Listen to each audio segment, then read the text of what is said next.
There is something unfamiliar, almost unknown, some kind of untapped potential, filled but never truly proven. This is the story of David Martinez, the kid from Night City, a boy whose headstone was written for him long before he ever got to hold the pen himself. One side of him wanted to step aside and let it all burn. The one side which says, I cannot do this no more, or the other one, the stronger one, the unwillingness to just let go, wanted to burn it himself. One too many symbolisms from the start. One told by kids his age, one scratched onto the back of his mother's jacket, one carved into the chrome reflection of skyscrapers towering above him. Even Arasaka itself, each one showing as piece by piece the inevitable end to his tragic story. A story that the main character isn't the center of the universe like they usually are told. It's quite the opposite actually. The world swallows people like David whole, chews them down to the bone and spits them out what's left as legends, for however brief that moment of glory may be. Night City was built to be the land of legends. It became the prison rather than just a city of dreams, a layout of lights and noise and lies. Even those perched high in its neon towers could never truly escape its grip. It crawled under the skin, merged with their souls, and rewrote whatever that's left as purpose. And from where David came, the lower districts, the noise, the endless static, he knew only one truth: to climb, to prove himself, to rise above the rest. But what did it mean to rise above? It was given to him, another dream given by someone else in his life, implanted, soldered into his mind by a mother who wanted this for her son. Gloria Martinez wanted more for her son like any other mother would.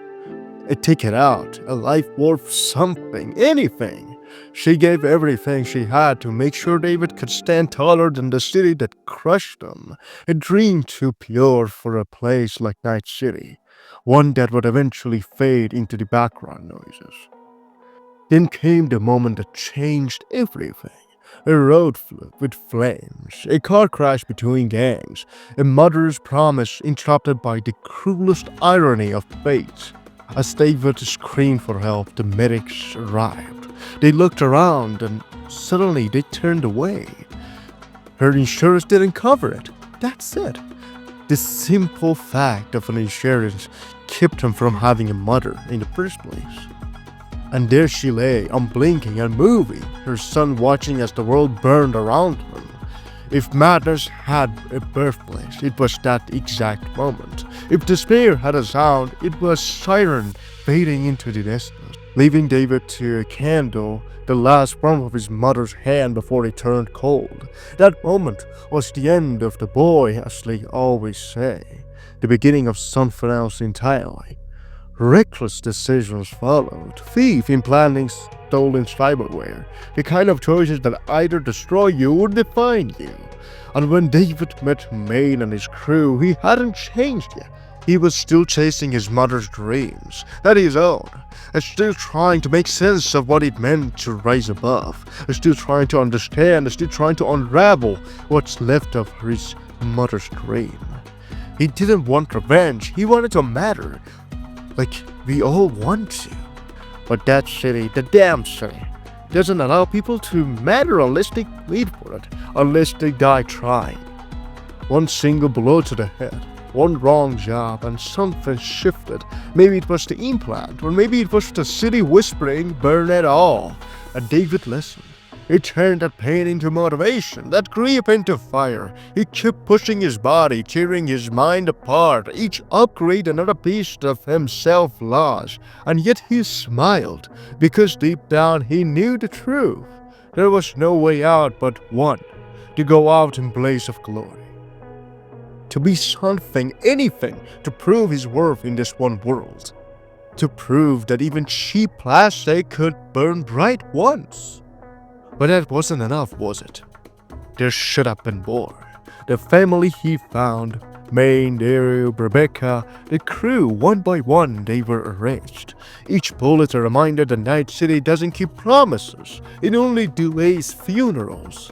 Maine's last words haunted him like his mother's, echoing through his dreams, bouncing up every chrome wall of his decaying mind. The closest thing he had to a family was taken away from him once again. And Lucy, even she couldn't pull him back this time. When the world takes everything from you twice, you stop asking the reason why. Why was it happening? Why did it happen in the first place? Why is it that the world hates me? So David became Chrome. He carried Maine's hands, his literal legacy, as a symbol of defiance, to protect and not to be protected, to make sure no one could ever look down on him again. By the time of his final showdown, David Martinez wasn't a man anymore, wasn't even the boy we met in the first scene, but a living glitch in a code of Night City. The besmirched fear his name. Gigs turned into masquerades. He used Saint Devistan more times than his mind could ever process. And through it all, Lucy watched. She still saw the same spark in his eyes, the same worth she fell in love with, fading little by little. She couldn't stop it. She knew he was already gone long before the Chrome took over, and that her dream was to be on the moon with him. But he understood it too late. Then came the end. The body gave in, the mind fractured, and yet he smiled. "I did it, Mom," he said. 3 words, heavy enough to slide through the city itself, because that moment David Martinez wasn't a cyber psycho. He was a son, one finally reached the top Arasaka Tower. Just not the way his mother dreamed of. He stood tall, proud, unbreakable, for a fleeting moment that felt eternal. Us, as the audience, we felt eternal, before collapsing under the dream's weight, the legend. And that's the cruelest beauty of it all. That city doesn't mourn you, it keeps glowing even without you, keeps running, keeps feeding on the next dreamer. David Martinez, of course, he was no ordinary kid, but he was not special either. Trying to prove that someone like him could change the world, even if it only had to be a heartbeat of a moment. Fleeting, but ever so beautiful. And maybe that's enough for a man like him, after all. Because legends in Night City aren't remembered for living long, they're remembered for burning bright enough to be seen from the moon. And this is how Lucy saw him on the moon for the very last time. So guys, thank you so much for watching today's video. Hopefully you have enjoyed it. Hopefully you have enjoyed me talking about this one amazing of a character, beautifully, brilliantly written.